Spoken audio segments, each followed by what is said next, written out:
अभी गुणगान सभा को आगे करते हुए अपने स्वीटी जैन अपना एक भजन रखेंगे। बोलिए गुरुवर इंद्रविक्रम श्री महाराज की जय। बहुत याद करते हैं गुरुवर को हम, बहुत याद करते हैं गुरुवर को हम, भुला ना सकेंगे, भुला ना सकेंगे जन्म जन्म, बहुत याद करते हैं गुरुवर को हम।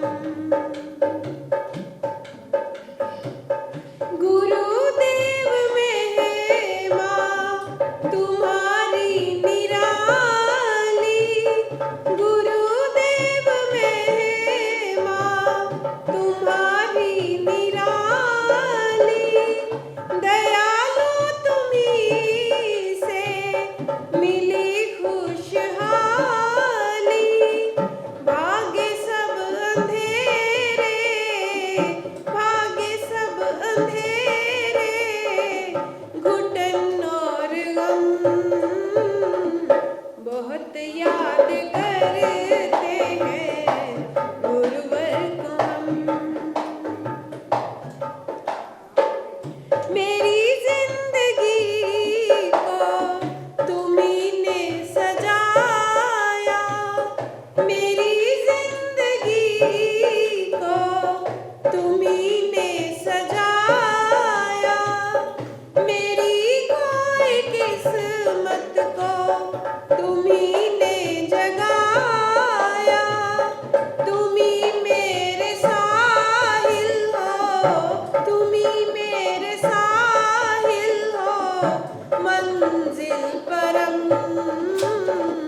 बहुत याद करते हैं गुरुवर को हम। तुम्हीं उजियारे हो, तुम्हीं हो सहारे, तुम्हीं उजियारे हो, तुम्हीं हो सहारे, नैया हमारी लगा दो किनारे, विनय है यही छूना, विनय है यही छूना, पाए हम, बहुत याद करते हैं गुरुवर को हम, बहुत याद करते हैं गुरुवर को हम। देखो तालियों बजाने में भी आप कंजूसी करते हो हैं, कम से कम भजन भी गाना, तालियों तो बजा ही सकते हैं। तो मुझे याद है 96 में जब हमारे यहाँ की प्रतिष्ठा हुई तो हमारे आदरणीय लाला सादी लाल जी जैन और मैं बम्बई गए थे गुरुदेव के पास आशीर्वाद लेने, तो उनका आशीर्वाद लेकर यहाँ की मंदिर की प्रतिष्ठा हुई। अभी इसी गुणगान सभा को आगे बढ़ाते हुए शशि जैन हमारे बीच में हैं, वो अपने गुरुदेव के बारे अपने मन के भाव रखेंगे।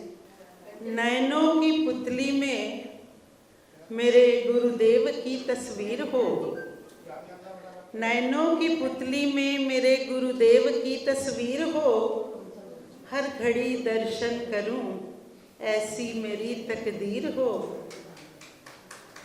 तमन्ना कुछ भी नहीं एक तेरे दीदार के सिवा, जिंदगी अधूरी है मेरे सतगुर तेरे प्यार और आशीर्वाद के बिना।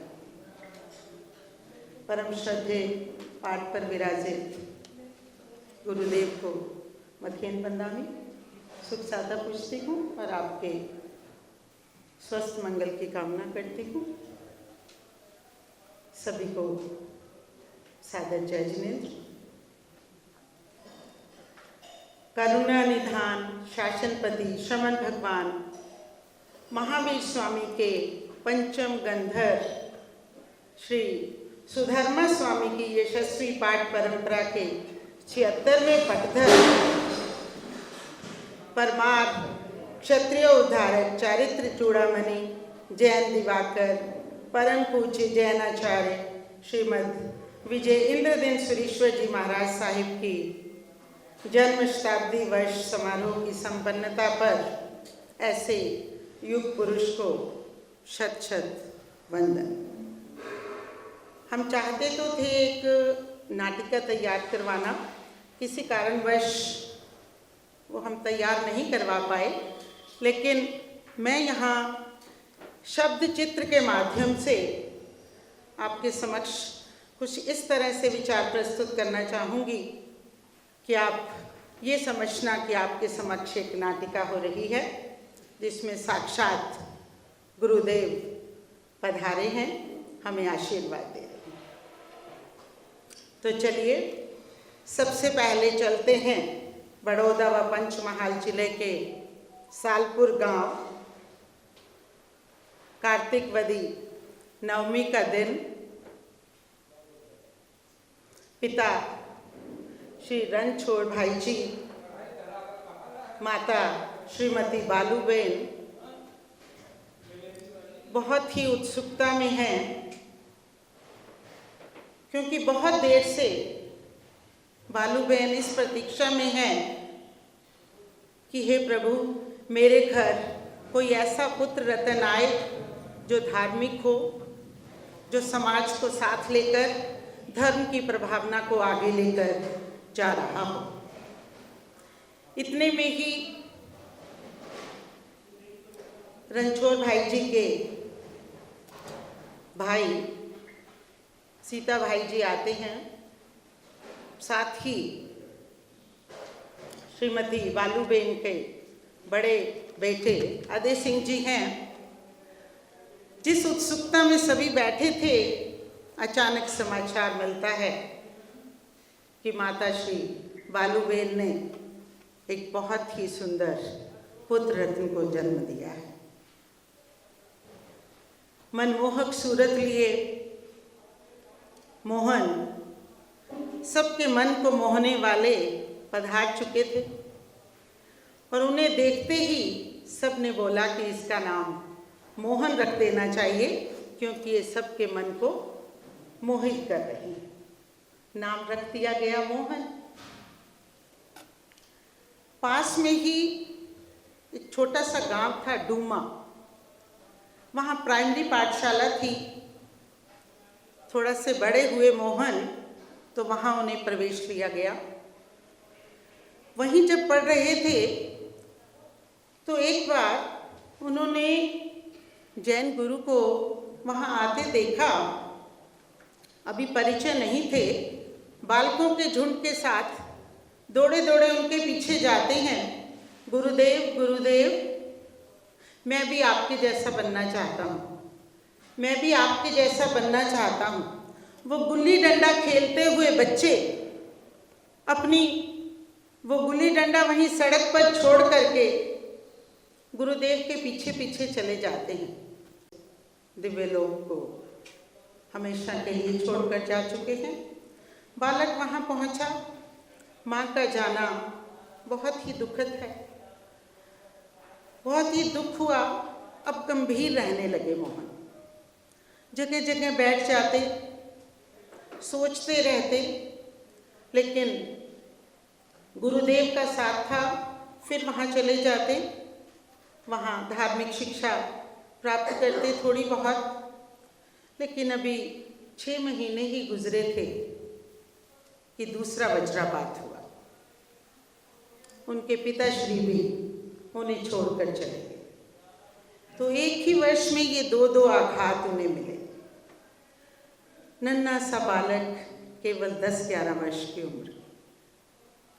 फिर भी मन में वही एक धार्मिक ख्याल था कि चलो मेरे गुरुदेव तो हैं। चाचा सीता भाई जी ने बहुत रोका कि बच्चे, मैं हूँ तुम्हारे पास, तुम्हारे भाई हैं तुम्हारे पास, तुम इनके साथ खेलो, इस तरह से क्यों उदास बैठे रहते हो। लेकिन बालक का मन नहीं लगता था।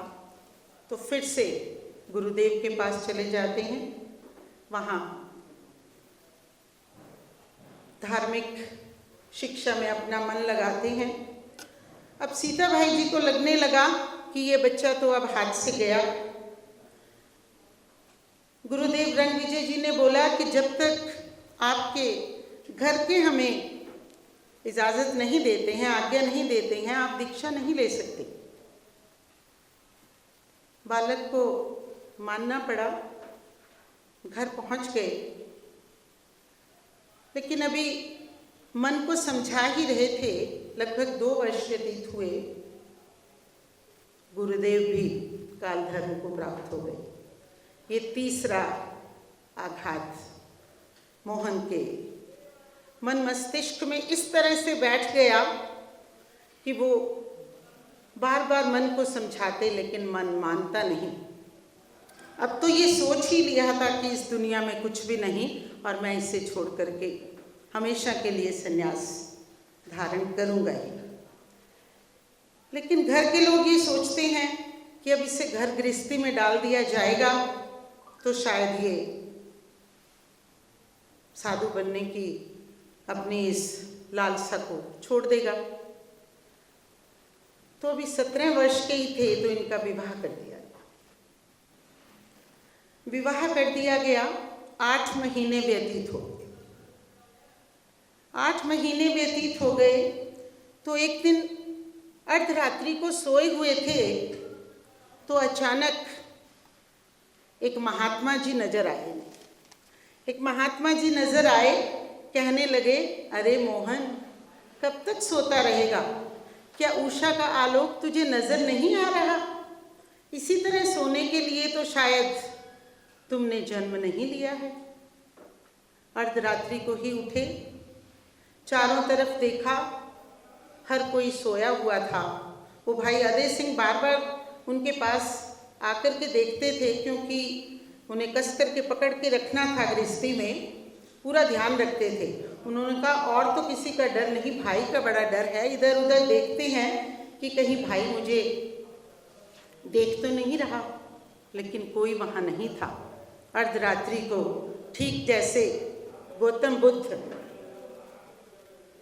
निकल पड़े थे महलों को छोड़ करके, बिना किसी को बताए वहाँ से निकल पड़ते हैं। बारडोली में गुरु रणविजय जी जाने से पहले एक धार्मिक आश्रम स्थापित कर चुके थे। वहाँ पहुँच जाते हैं। वहाँ से फिर पूज्य गुरुदेव श्री विनय विजय जी महाराज से उनका संपर्क होता है। ये विनय विजय जी महाराज के वही थे जो पहले भी वहाँ आते थे मास्टर जीवन लाल के रूप में, और धार्मिक भावनाएं वहाँ के लोगों को सिखाते थे।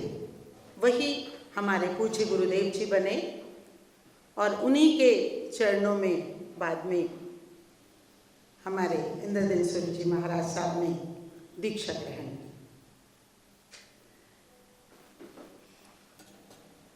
अब फागुन शुक्ल पंचमी 1941, नरसंडा गांव, जिला खेड़ा, 18 वर्ष की उम्र, और गुरुदेव ने दीक्षा ली और गुरुदेव बने मुनि श्री विनय विजय श्री जी महाराज। और थोड़े ही समय के बाद बड़ी दीक्षा की गई और उनके दादा गुरु बिजोवा में श्री विकास चंद्र जी महाराज के कर कमलों से बड़ी दीक्षा हुई। उसके बाद संयम जीवन प्रारंभ हो गया। मैं ज़्यादा लंबी तो नहीं जा रही हूँ, बोलती रहूँ? हाँ? अच्छा, तो मैंने कहा कहीं ऐसा ना हो कि बोर हो जाए। मैं अपनी तरफ से तो कोशिश कर रही हूँ। ठीक है जी। तो इसी तरह से पहला चातुर्मास तो विनय विजय जी श्री महाराज के साथ किया, 7 चातुर्मास इसी तरह से किए। लेकिन 8वें चातुर्मास में उन्हें लाभ मिला श्रीमद विजय वल्लभ सूरी जी महाराज जी का, जिनके सानिध्य में इनका जीवन ही पलट गया। मैं इसलिए भी कुछ प्रसंग आपके साथ शेयर करना चाहती हूँ कि मुझे लगता है कि किसी भी व्यक्ति के प्रति, किसी व्यक्तित्व के प्रति, किसी गुरुदेव के प्रति हमारी श्रद्धा भाव तब और अधिक बढ़ जाते हैं अगर हम उनकी जानकारी रखते हैं।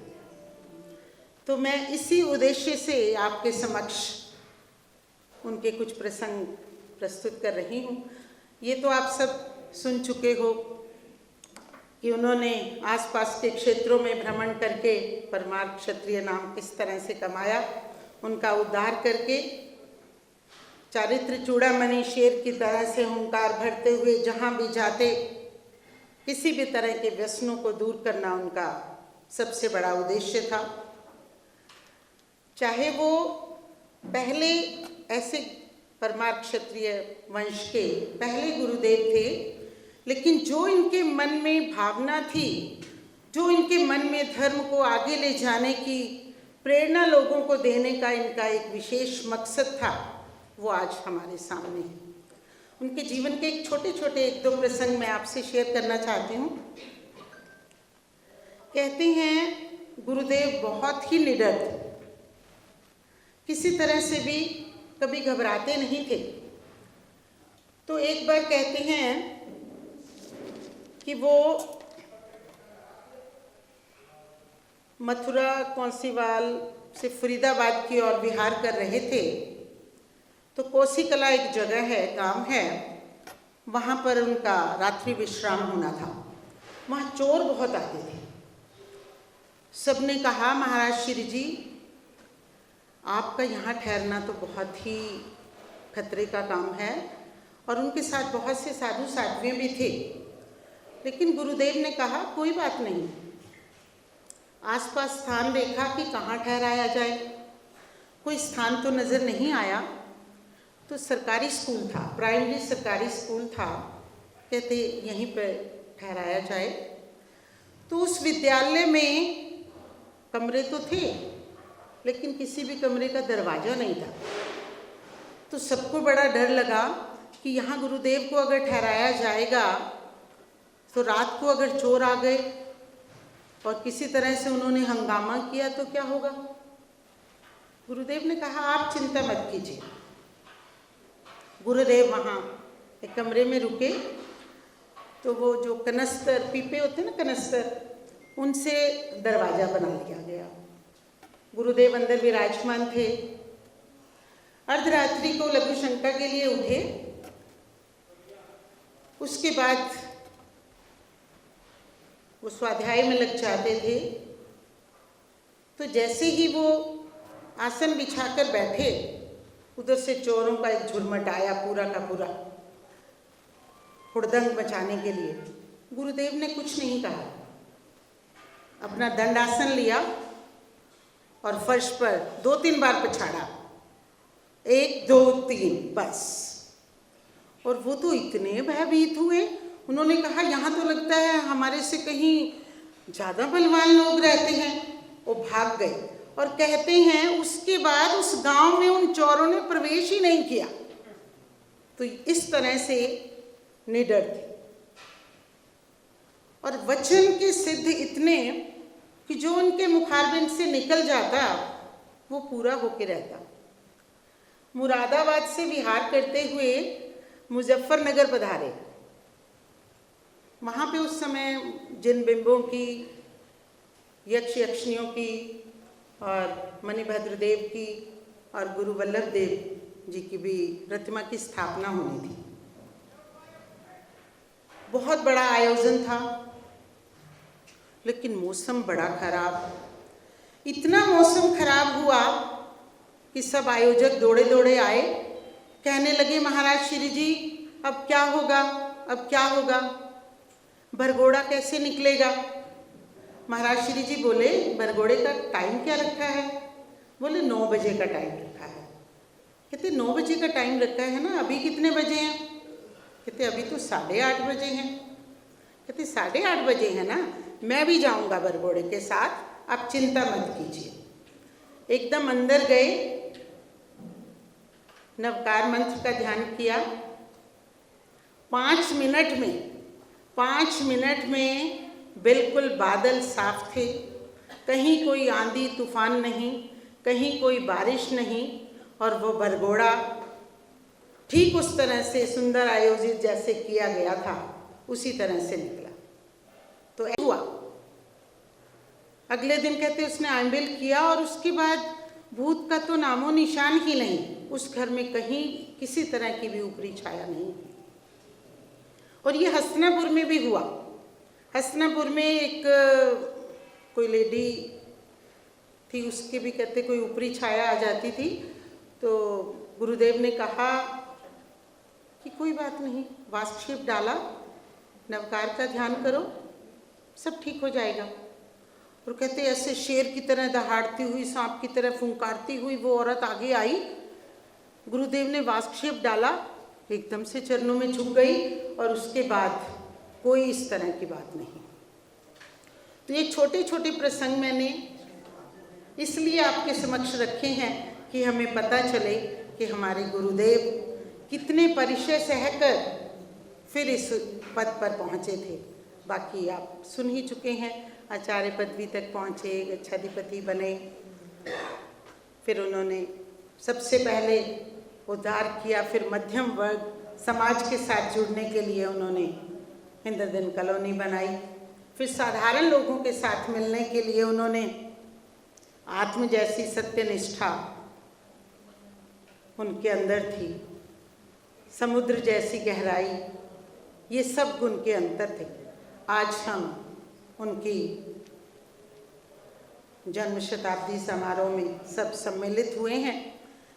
मैं तो गुरुदेव से ये प्रार्थना करती हूँ कि जहाँ भी हैं अपने आशीर्वाद का हाथ हमारे ऊपर हमेशा रखें, ताकि हम सद्गुणों को अपनाते रहें, धार्मिक पथ पर इसी तरह से चलते रहें। ऐसा आशीर्वाद दो मुझे, कुछ मैं भी ग्रहण करूं, पद चिन्ह आपके अपनाकर जीवन में महक सकूं। और अगर उनका एक भी गुण हम अपना लेंगे तो मुझे लगेगा कि हमारा जीवन सार्थक हो गया। हे अभिनव युग के कर्णधार, हे अभिनव युग के कर्णधार, तब अभिनंदन शत शत वंदन। हे जन्म शताब्दी के नायक, तब अभिनंदन शत शत वंदन। अंबर में सूर्य रहे जब तक, पृथ्वी पर पवन चले जब तक, गुरुवर देना आशीष मुझे, हम तब चरणों में नतमस्तक। हे युग नायक, हे युगाधार, तब अभिनंदन शत शत वंदन, शत शत वंदन, शत शत वंदन।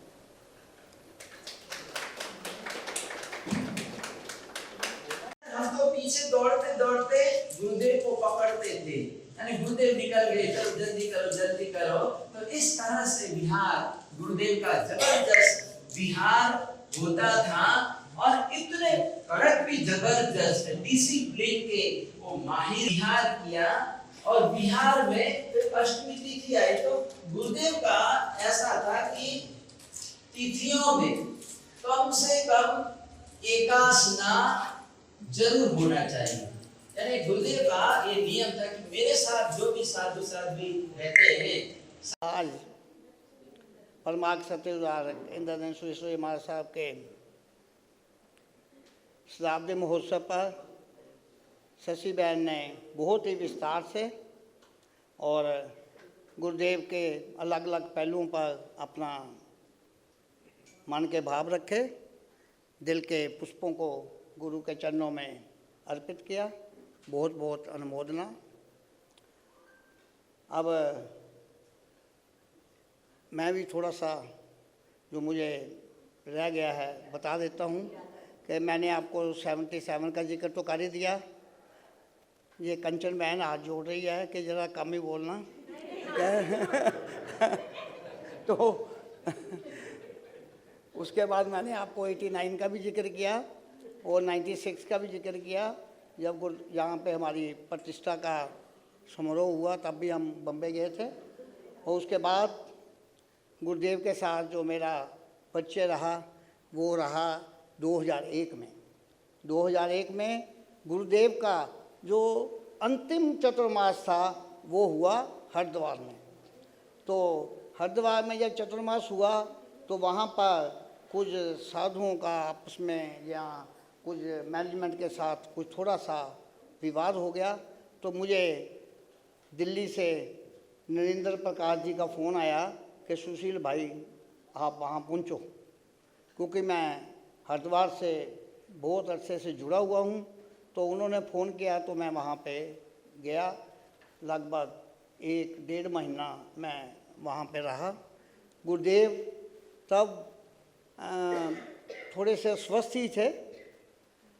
उनके दिल्ली भी गए थे, वो बाईपास के लिए थोड़ी गए थे, फिर वापस आ गए थे। और वो मुझे याद है अच्छी तरह जिक्र, जब मैं वहाँ गया तो वो शायद जो विवाद वगैरह था वो तो हमने कर लिया।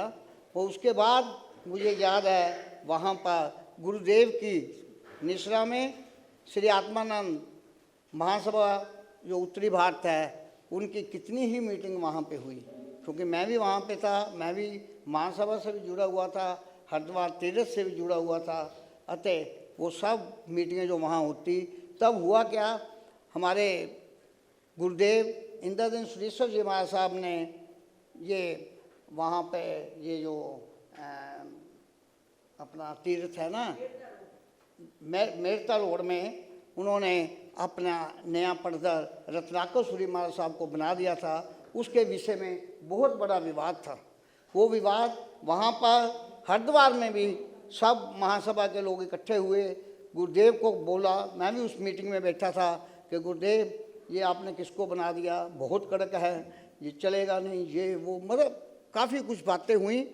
और उस समय भी गुरुदेव ने कहा नहीं, मेरा जो डिसीजन है वो ही रहेगा। तो खैर, तो ये हरिद्वार में मेरे पास जो उनके साथ मैं वहाँ रहा कोई 1.5 महीने के करीब, तो उनको मैंने काफ़ी करीब से देखा भी है। तो वहाँ भी काफ़ी फंक्शन हुए। और उसके बाद गुरुदेव चतुर्मास ख़त्म करने के बाद जब पंजाब की तरफ आए तो रास्ते में भी हम लोग उनके पास जाया करते थे। डॉक्टर अनिल बंसाली उस टाइम जो पीजीआई में थे, वो उनको मैं साथ लेके 2-3 बार गुरुदेव के पास भी गया, उनके वो चेकअप भी करते थे। कई जगह मैं डॉक्टर बंसाली को लेकर गया। और फिर मुझे अभी भी याद है, शायद वो जनवरी की 1 तारीख रही होगी, 2002 का साल था, क्योंकि 2001 में चतुर्मास था। वहाँ से चतुर्मास करने के बाद जब वो अम्बाला आए तो शायद नया साल ही था, 1 जनवरी जहाँ 2 होगी याद नहीं। उस जब गुरुदेव का काल धर्म हुआ उससे 1 दिन पहले भी मैं और डॉक्टर बंसाली गुरुदेव के पास थे चेकअप करने। वो अम्बाला जो मंदिर के साथ उपासना है ना, जहाँ पे गुरुदेव का शरीर उन्होंने छोड़ा, काल धर्म हुआ, वहाँ पे हम उनके पास गए थे, उन्होंने चेकअप भी किया था। तो खैर, ये उनके बारे जो मुझे स्मृति में है वो मैंने आपको बताया। अनुमोदना अनुमोदना अनुमोदना बारंबार। ये ध्वजारोहण का लाभ हमारे श्री भारत भूषण जैन उनके कांता जी, अपने आशीष जैन और अस्मा जैन, बच्चों का आदित्य जैन, कार्तिक जैन, इन परिवार ने ये लाभ लिया है। बहुत बहुत अनुमोदना, बहुत बहुत अनुमोदना।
हाँ जी, अभी ध्वजारोहण के जो लाभार्थी हमारे कांता जी एवं मसीह जी, आप आगे आ जाएं। आपका भी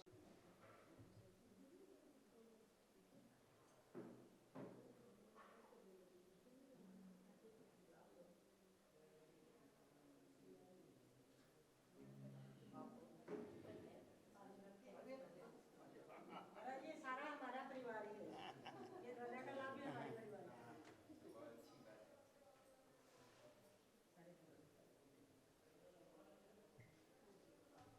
सुरेश जी का रह गया, फिर उनका भी कर दो। सुरेश जी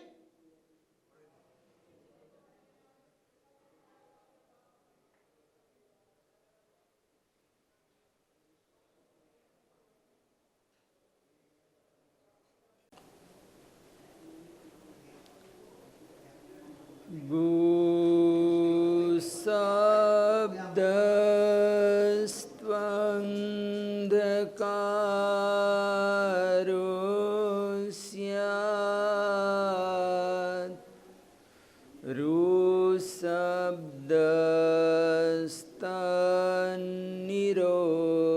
रुशब्दस्तन्निरोधकः अंधकार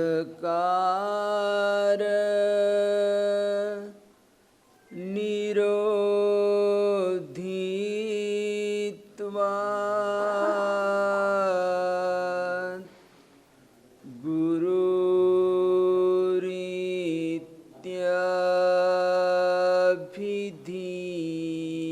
गुरुरीत्यभिधीयते जिनपुआ जिनथुनन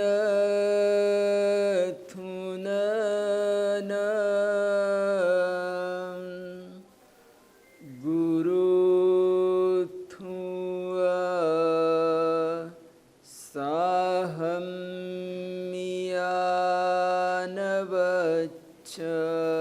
साहम्यानवच्छलम् ववहारस्य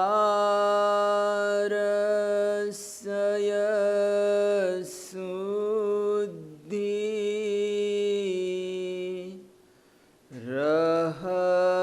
रहजता तीर्थजताय।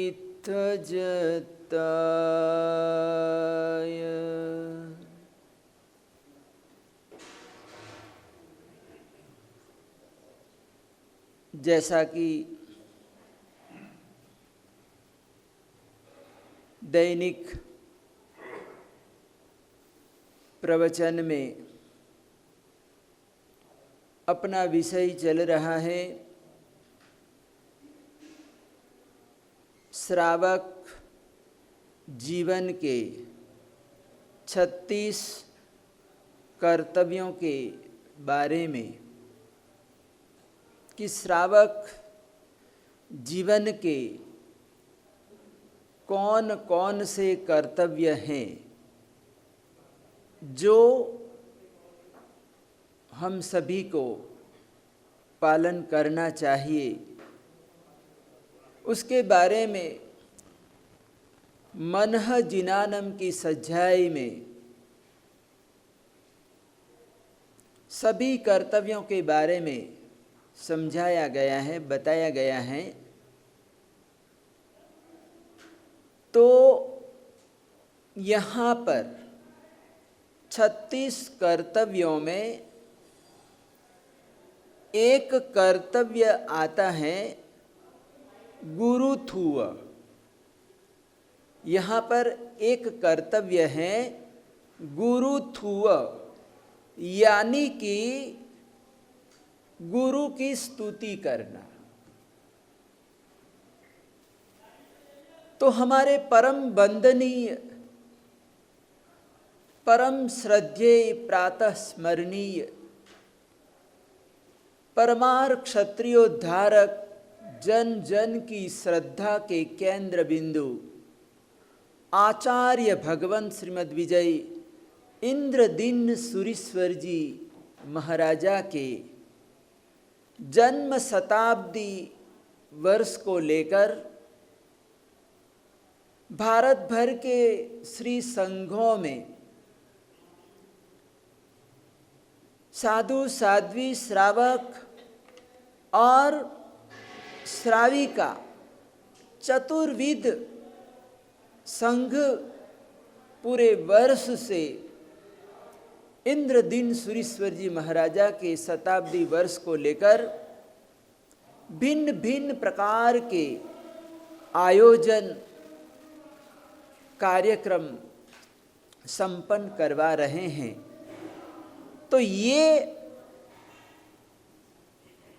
हमारी गुरु भक्ति दर्शाती है कि यहाँ पर मनः जिनानम की सज्जाई में जो कर्तव्य बताया गया है कि हमको गुरु की स्तुति करना चाहिए, जीवन में गुरु की उपासना करनी चाहिए, क्योंकि गुरु ही हमको रास्ता दिखाते हैं, मार्ग दिखाते हैं।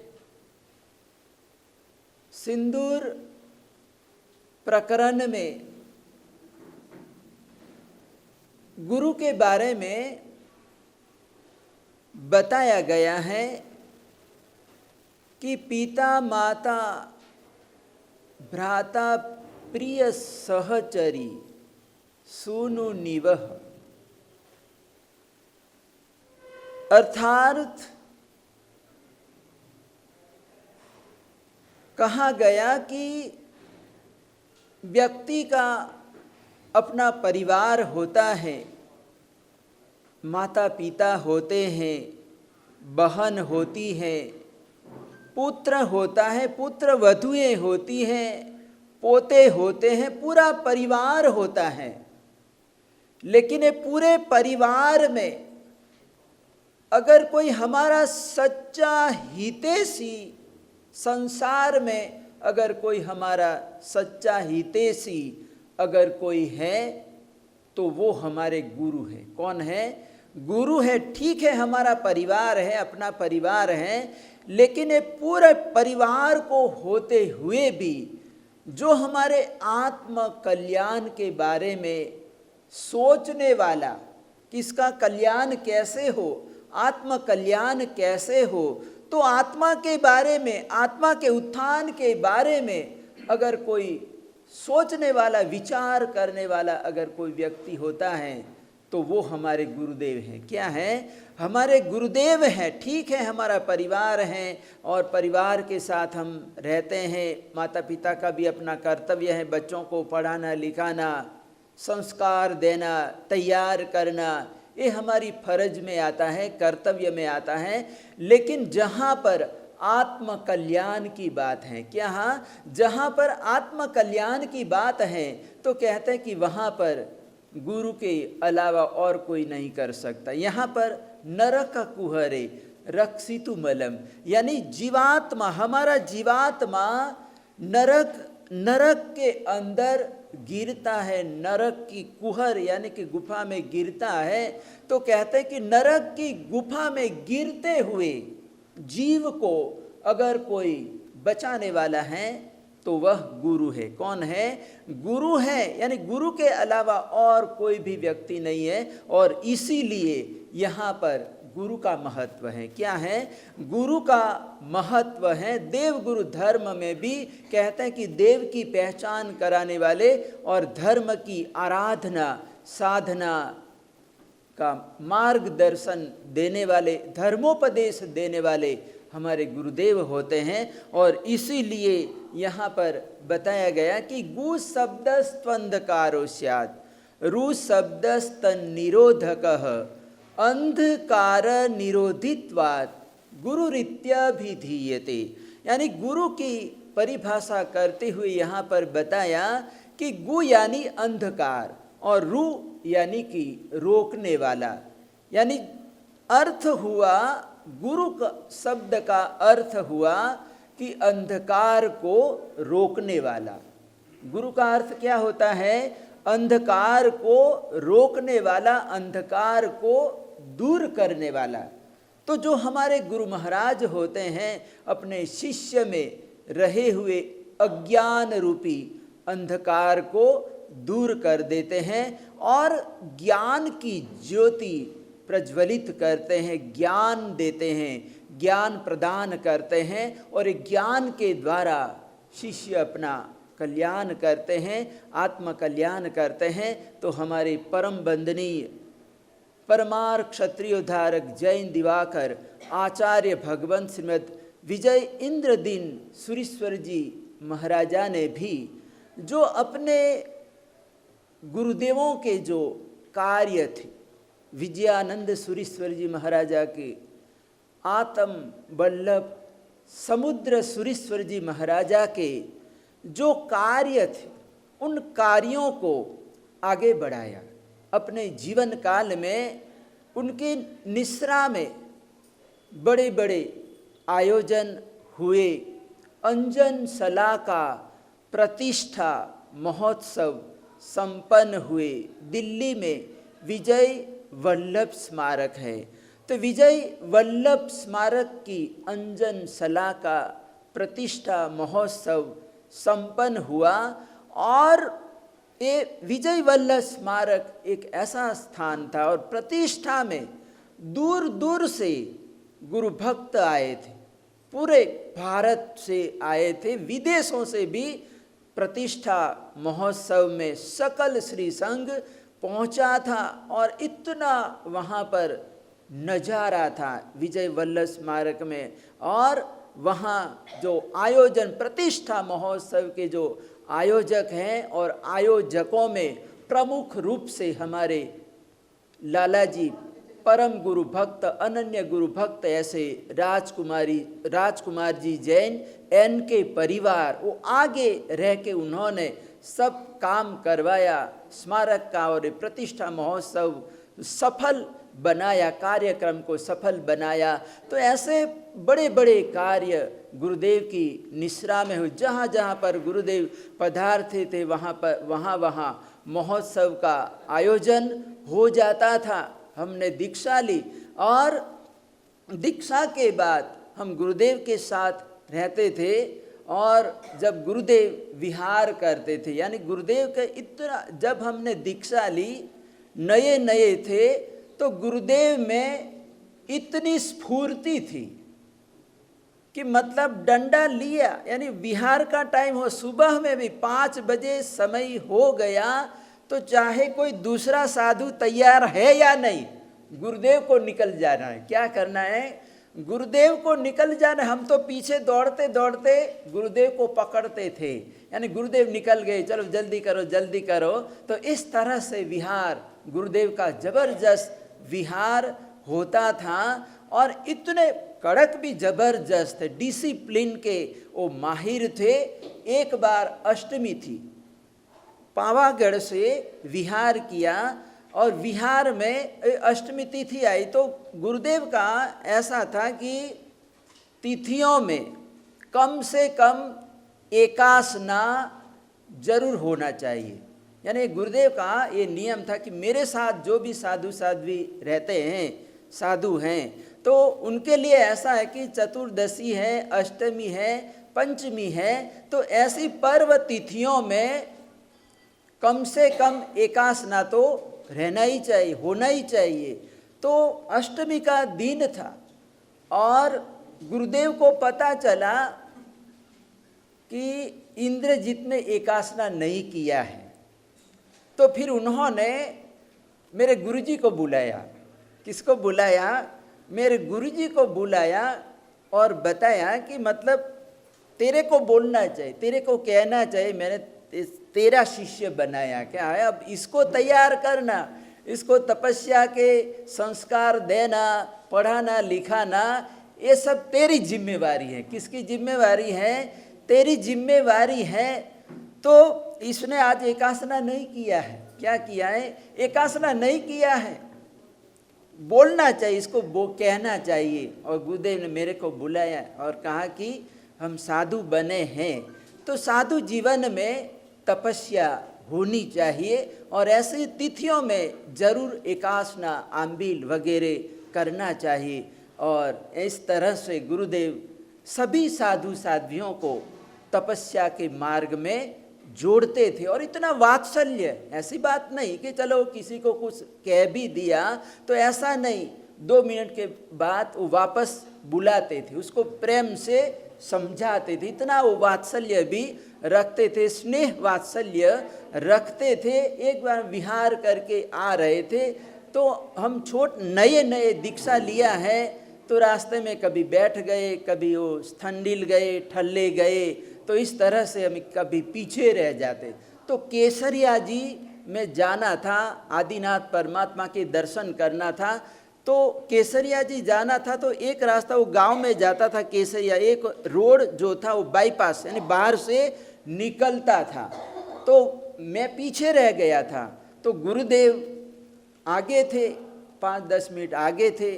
तो वैसे दूसरे साधु महाराज भी साथ में थे, तो किसी को भी बोल सकते थे कि चलो तुम खड़े रहो और उसको ले के आ जाना, लेकिन माता गुरुदेव बोले कि कोई बात नहीं, मैं ही खड़ा रहता हूँ। तो सेवाभावी मुनिराशिष विनोद विजय जी महाराज साहिब और गुरुदेव खुद खड़े रहे कि यहाँ कहीं मतलब ये सीधा न चले जाए, तो इसको लेने कौन जाएगा, ये घूम के इतना रहा। और वो तो गांव में रास्ता, वो तो बार बार आगे रोड निकल जाएगा, ये तो हाईवे रोड है। तो इस तरह से नए साधुओं को बड़ा गुरुदेव संभालते थे, हर तरह से मतलब उसका ध्यान रखते थे। और नया कोई साधु है तो दर्शन, परमात्मा का दर्शन करना हो वगैरह, तो उसको आगे करते थे कि तू दर्शन मेरे साथ कर ले। तो इस तरह से इंद्रदीन सुरेश्वर जी महाराजा के साथ हमने विहार किया। और हम ये भी नहीं पूछते थे कि गुरुदेव कितना विहार है, कितने किलोमीटर का विहार है, कौन सा गांव है, बस हमको गुरुदेव के साथ चलना है, विहार करना है और वहाँ जाके अपनी जगह पे स्थान मतलब आसन बिछा के बैठ जाना है। बाकी हमको कोई दूसरी फिक्र नहीं है, कोई चिंता नहीं, सारी व्यवस्था सब कुछ गोचरी वगैरह सब कुछ मतलब हो जाता था। और कहाँ ठहरेंगे कहाँ नहीं, ये कोई हमको चिंता करने की कोई ज़रूरत ही नहीं रहती थी, आवश्यकता पड़ती नहीं थी। और हम सिर्फ गुरुदेव के साथ रहते थे, मत साथ में विहार करना और जहाँ गुरुदेव ने अपना पड़ाव डाला वहाँ पर ठहर जाना है, रुकना है। तो ऐसे हमारे गुरुदेव इंद्रदीन सुरेश्वर जी महाराजा का जीवन बड़ा तपोमयी था। और कोई ऐसा संकट आता था तो गुरुदेव तप के लिए कहा करते थे कि तप करो। पंजाब पधारे 89 में, तो यहाँ पर बड़ा आतंकवाद छाया हुआ था। तो उस समय गुरुदेव ने पंजाब श्री संघ को बोला कि हमारे घर घर में आंबिल तप होना चाहिए, यानी आंबिल का तप करो, ये जो संकट आया है ये संकट दूर हो जाएगा, टल जाएगा। तो गुरुदेव की प्रेरणा से पूरे पंजाब में आंबिल का तप हुआ, बड़ी बड़ी तपस्याएं हुई। और ये आंबिल के तप के प्रभाव से 90 में यानी चातुर्मास के बाद आतंकवाद शांत हो गया था। तो ऐसे गुरुवर जब कभी कभी ऐसे संकट आ जाते थे तो ऐसे समय में गुरुदेव का एक ही काम था कि वो तपस्या चालू कर देते थे, तपस्या आंबिल तप प्रारंभ कर देते थे। जैसे मैंने पहले भी बताया था कि ये राम जन्मभूमि को लेकर विवाद हुआ था और पूरे देश में अशांति थी, दंगे फसाद हो रहे थे। और उस समय सादड़ी से पालीताना का गुरुदेव का संघ निकलने वाला था, संघ का आयोजन था। और उस सादड़ी श्री संघ के संघपति अमृतलाल जी बाफना गुरुदेव के पास आए और गुरुदेव को बताया कि अब गुरुदेव संघ कैसे निकलेगा, अपना छरी पालित संघ है, साथ में 400 लोग हैं, इनको संभालना, व्यवस्था करना, और फिर ये जगह जगह पर अशांति दंगे हो रहे हैं, तो अब कैसे संघ निकलेगा। तो उस समय गुरुदेव ने कहा कि मैंने जो मुहूर्त दिया है तेरे को जो मैंने दिन बताया है, जो टाइम दिया, समय दिया है, वो समय पर अपना संग निकलेगा, चाहे कोई आवे या न आवे, मैं तो प्रस्थान कर दूंगा। तो संग भी कहने लगा कि गुरुदेव फिर तो मैं भी आपके साथ ही रहूंगा। तो इस तरह से सादड़ी से, रानकपुर से छरीपालित संघ निकला। साथ में 400 लोग हैं और इतने सारे लोग और मिलने वाले वगैरह हर रोज लगभग 700-800 लोग हो जाया करते थे। तो इस तरह से वहाँ से संघ ने प्रस्थान किया और जिस दिन से संघ निकला उसी दिन से गुरुदेव ने आंबिल चालू कर दिया, आंबिल प्रारंभ कर दिया।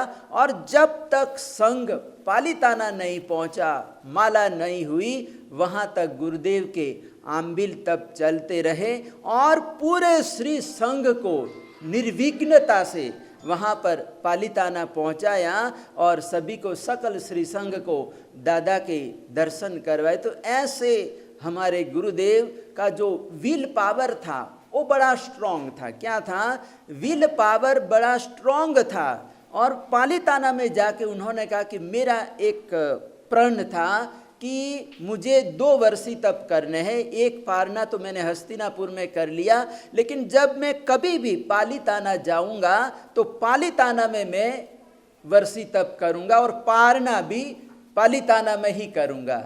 तो उन्होंने कहा कि ऐसा मौका कब आएगा कि मैं वर्षों के बाद तो यहाँ पालिताना आया हूँ और मेरा चौमासा भी ये सादड़ी श्री संघ यहाँ पर पालिताना में करवा रहा है, तो मैं वर्षी तप कर लेता हूँ। और ऐसा करके गुरुदेव ने कहा कि मैं वर्षी तप उठा रहा हूँ। तो साधु साधियों ने, हमारे कार्यदक्ष आचार्य भगवान श्रीमद जगत चंद्र सूरीश्वर जी महाराजा ने भी कहा कि गुरुदेव आपके बाईपास सर्जरी हुआ है, आपको तो दवाई लेनी पड़ती है, तो ये कैसे होगा? एक दिन तो उपवास होगा। गुरुदेव ने कहा कि जो होना सो होगा, लेकिन मेरा प्रण है कि वर्षी तप करना। तो इस तरह से गुरुदेव ने सेकंड बाईपास सर्जरी के बाद वर्षी तप किया और पूरा वर्ष गुरुदेव वहाँ पर चौमासा भी रहे। और चौमासे के बाद ये भावनगर, महुआ वगैरह गुरुदेव विचर के फिर वापस पालिताना आए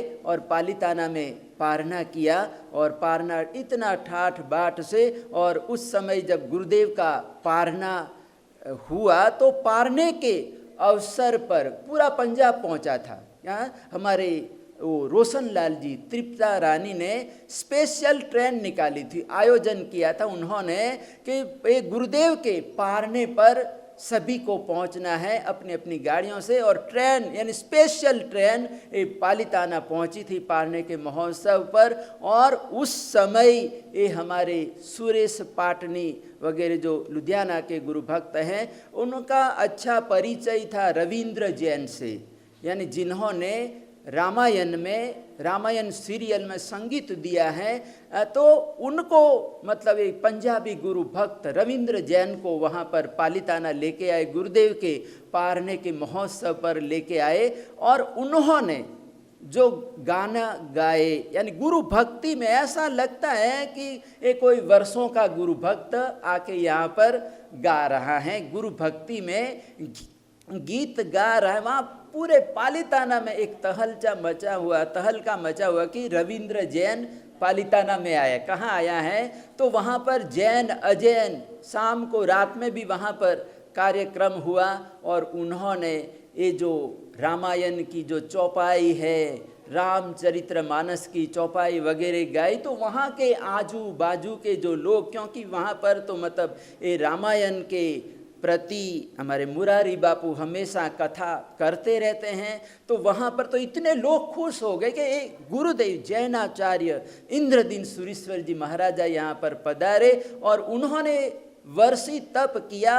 और ये वर्षी तप के पारने पर ये रविंद्र जैन आए और रविंद्र जैन को देखने का, नज़दीक से देखने का हमको ऐसा अवसर मिला, प्राप्त हुआ। तो ऐसे हमारे गुरुदेव इंद्रदीन सूरीश्वर जी महाराजा के जीवन जगत को हम देखते हैं तो हर तरह से उन्होंने शासन की प्रभावना की है, महान शासन प्रभावना की है। जैसे मैंने परसों ही बताया था, हमारे हिमांशु जी के घर पर हमारे सादीलाल जी परिवार, सुनीता जी के परिवार, वहाँ पर मेरा पारना हुआ।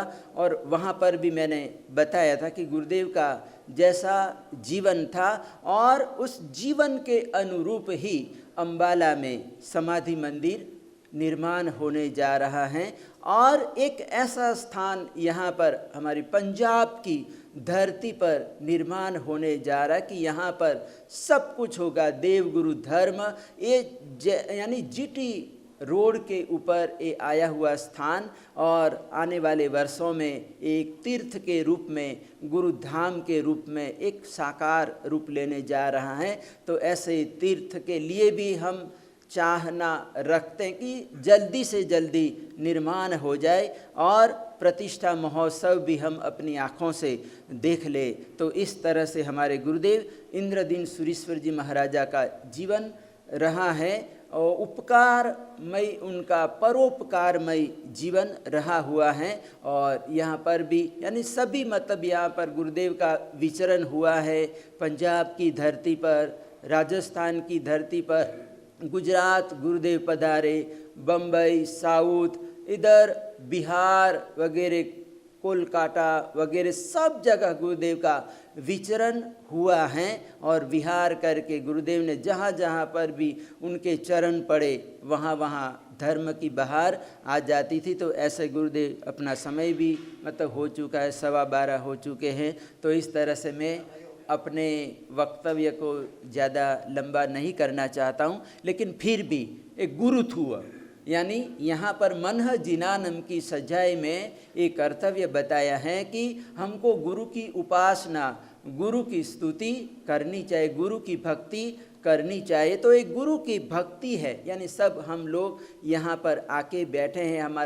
हमारे श्री संघ में ये 3 दिनों का महोत्सव, यानी परसों कल हमारे परिवार की तरफ से नवपद की पूजा पढ़ाई गई और बहुत सुंदर ये परिवार ने, हमारे मुकेश जी, हमारे विभा जी, पिताजी का क्या नाम, वसंत भाई, तो इस तरह से परिवार की तरफ से नवपद पूजा पढ़ाई गई। मेरा पारना हुआ तो हमारे सादीलाल जी, हिमांशी, सुनीता माता जी ने सुंदर अनुपम लाभ लिया। और आज का जो लाभ है, यानी आज गुरुदेव का यानी एक नवमी है और नवमी के दिन ही गुरुदेव का सालपुरा की धरती पर जन्म हुआ था। माता बालू देवी की कुक्सी से रणछोड़ भाई के घर में गुरुदेव का जन्म हुआ था। तो उस समय यानी 100 वर्ष पूरे हो गए। कितने?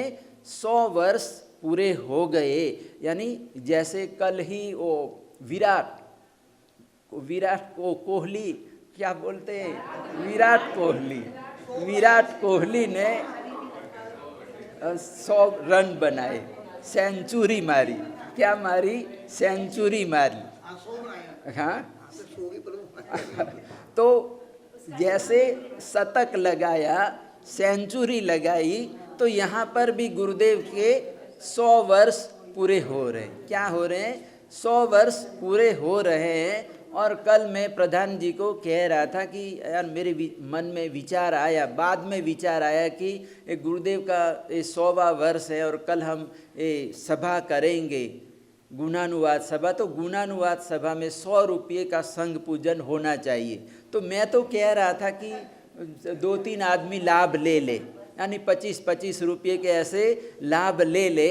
तो लेकिन यहाँ पर ऐसे गुरु भक्त है हमारे सुरेश जी ने, मैंने तो बोला नहीं, सुरेश जी को कहा भी नहीं, स्वीटी को भी नहीं बोला कि आप प्रभावना करना, लेकिन उन्होंने प्रधान जी को बोला कि हमारी तरफ से 100 रुपये की प्रभावना, गुरुदेव का 100वां जन्मदिन है तो हम अपनी तरफ से मतलब प्रभावना करना चाहते। तो ये गुरु भक्ति होती है, ये गुरु स्तुति है। क्या है? एक गुरु स्तुति है। तो इस तरह से आज का भी जो लाभ है वो हमारे परिवार, हम सभी जानते हैं कि ये हमारे प्रवीण जी और इंदू जी माता जी हैं। वो सुबह सुबह यहाँ पर मंदिर में, परमात्मा के मंदिर में पहुँच जाते हैं। और ये जो मंदिर में आज 25 वर्षों से आ रहे हैं, लगातार कंटिन्यूज 25 वर्षों से आ रहे हैं। और इनको जोड़ने वाले मामा जी है। क्या है?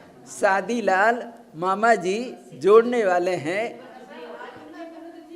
हाँ हाँ हाँ हाँ हाँ हाँ, अच्छा, बहुत अच्छी बात है। तो ऐसे श्रावक को भी हम आज याद करते हैं कि उनकी भक्ति, प्रभु भक्ति, गुरु भक्ति को हम याद करते हैं।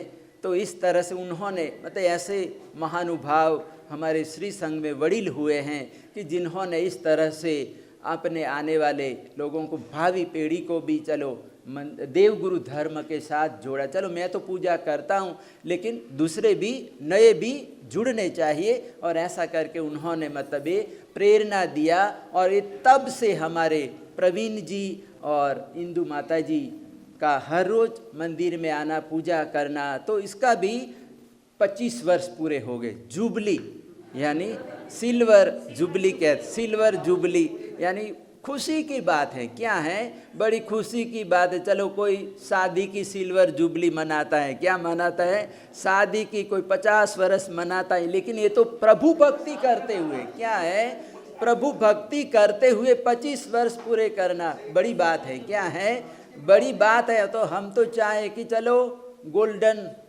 वो भी लग जाए, 50 वर्ष भी लग पूरे कर, परमात्मा की भक्ति करें। तो इस तरह से ये जो परिवार ने है वो लंगर का लाभ लिया। यानी परिवार में हमारे बाबूजी जसवंत राय जी जैन, राजेंद्र कुमार जी जैन के वंशज, ये प्रवीण जी, इंदुमती जी, हमारे अभिषेक, गुंजन जी यादवी, हिरांश, ये दुग्गड़ परिवार है। और पाकिस्तान में नारोवाल के रहने वाले हैं। नारोवाल से, नारोवाल परिवार के नाम से ये जाने जाते हैं। नारोवाल बहुत है, लुधियाना में भी है नारोवाल हैं। तो इस तरह से, हाँ, अम्बाला है, अम्बाला में भी बहुत सारे नारोवाल हैं।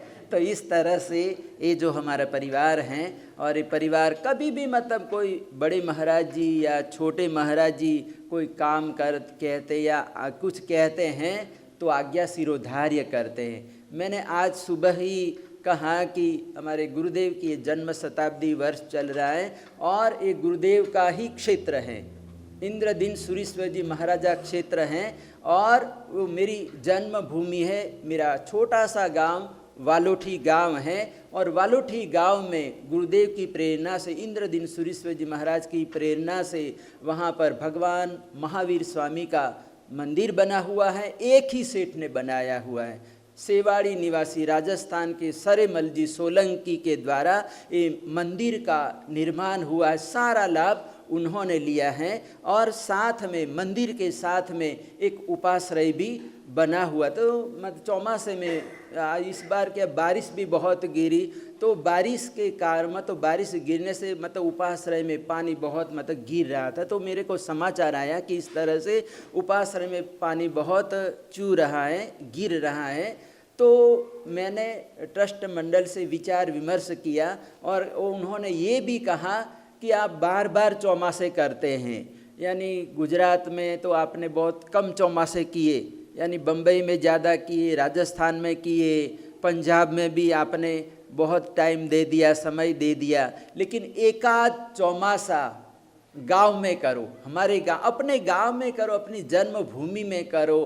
तो इस तरह से लोगों की भावनाएं, तो मैंने बनाया है कि वहाँ पर जो उपाश्रय तो बना हुआ है, जैसे हमारा ये उपाश्रय है, थोड़ी सी जगह है और थोड़ी सी जगह में हम अपना प्रवचन भी हो जाता है और भोजन भी, साधर्मिक भक्ति भी हो जाती, किचन भी है और ऊपर रुकने के लिए कमरे भी हैं। तो इस तरह का हम बनाना चाहते हैं। उपाश्रय के ऊपर 3 कमरे, छोटा सा हॉल हो जाएगा।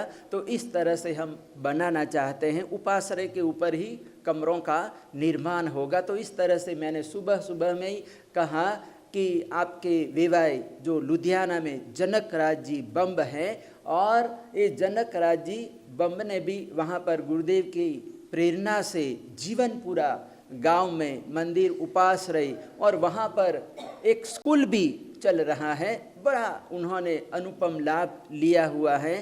तो ये मेरा छोटा सा गांव है और मेरी ऐसी भावना है कि आप एक कमरे का लाभ ले लीजिए। तो हमारे प्रवीण जी, इंदु माता जी ने सुबह सुबह कहा कि जैसी आपकी आज्ञा। तो इस तरह से उन्होंने वहाँ पर एक कमरे का लाभ लिया हुआ है। तो इस तरह से 3 कमरे बनाने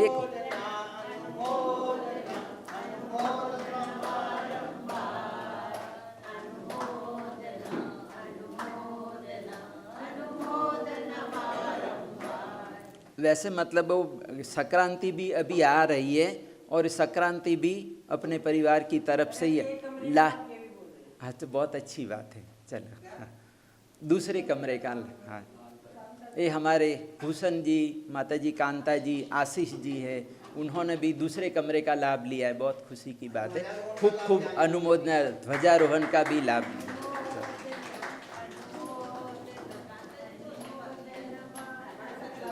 हाँ जी, हाँ जी, चलो पचखान तक चलो।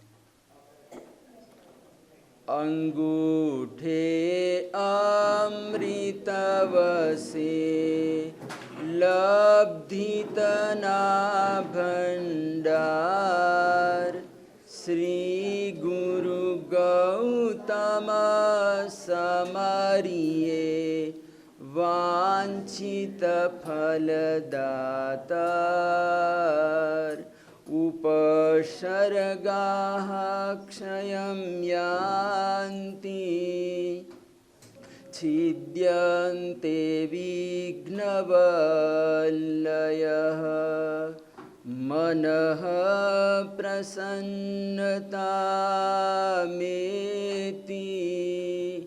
पूज्यमाने जिनेश्वरे सर्वमंगल मांगल्यं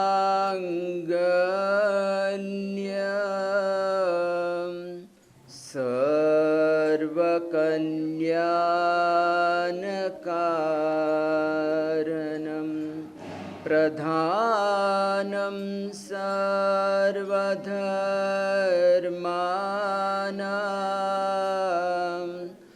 जैनं जयति शासनम्।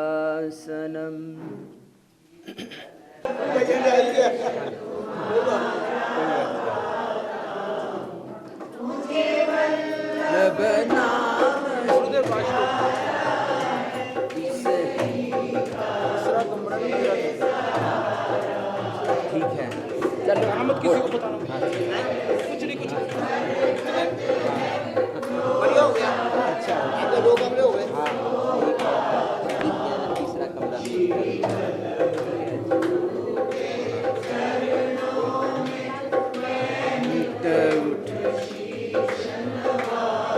आपका काम तो हो गया।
पूज्य परमार्थ सत्य उद्धारक श्रीमद विजय इंद्रदेव सुरेश्वर जी महाराज साहब का शताब्दी महोत्सव जहाँ पर चंडीगढ़ में परम पूज्य गणिवर्या गुरुदेव डॉक्टर इंद्रजीत विजय जी महाराज साहब की निश्रा में बहुत ही धूमधाम से मनाया गया। सुबह 9:30 बजे हमने गुरु मंदिर में गुरुदेव की मूर्ति के समक्ष पंच उपचार पूजन करवाया, जिसका लाभ श्री प्रवीण जैन हिंदू जैन परिवार ने लिया। एवं उसके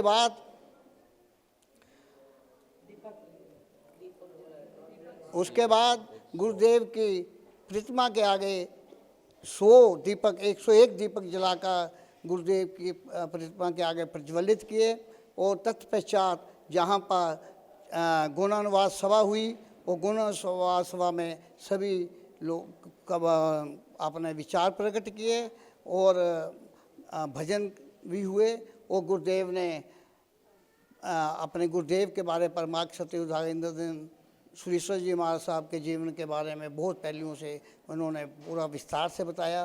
तो आज जहाँ का कार्यक्रम बहुत बढ़िया हुआ और उसके बाद अभी जहाँ पर लंगर का आयोजन हो रहा है, जिसका लाभ श्री जसवंत राय जिंदर कुमार जैन के वंशज प्रवीण जैन हिंदू जैन, अभिषेक जैन, गुंजन जैन, जादवी हिरान जैन परिवार नारोवाल परिवार ने लिया। तो आज का गुरुदेव की शताब्दी महोत्सव के उपलक्ष्य में हमारे श्री श्रीपाल सुरेश जैन, स्वीटी जैन, सनील जैन परिवार ने 100 रुपये की संघ पूजा की एवं यहाँ पर प्रभुना का लाभ भी ये प्रवीण जैन हिंदू जैन परिवार ने लिया। तो बहुत ही बढ़िया आज का कार्यक्रम गुरुदेव की निष्ठा में संपन्न हुआ। धन्यवाद।